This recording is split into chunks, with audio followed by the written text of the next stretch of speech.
Jonathan Harker's journal, kept in shorthand, 4th of May.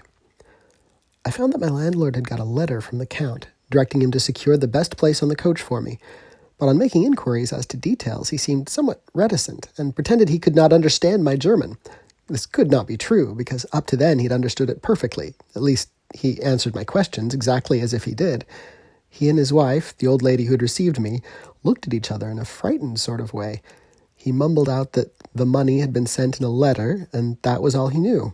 When I asked him if he knew Count Dracula and could tell me anything of his castle, both he and his wife crossed themselves, and saying that they knew nothing at all, simply refused to speak further.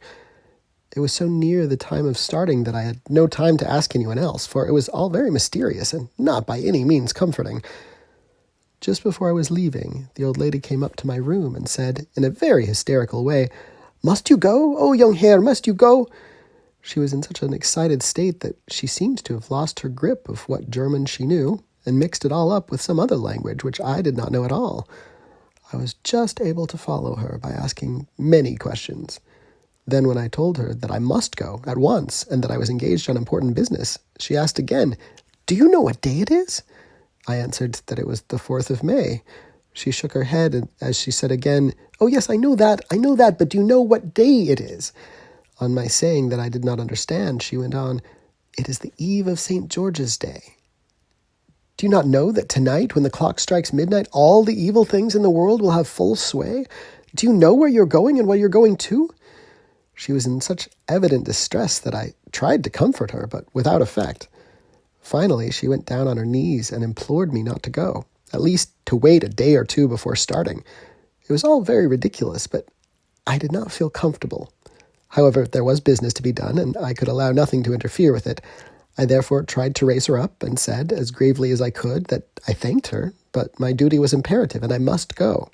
She then rose and dried her eyes, and taking a crucifix from her neck, offered it to me. I did not know what to do, for as an English churchman I've been taught to regard such things as, in some measure, idolatrous, and yet it seemed so ungracious to refuse an old lady meaning so well and in such a state of mind.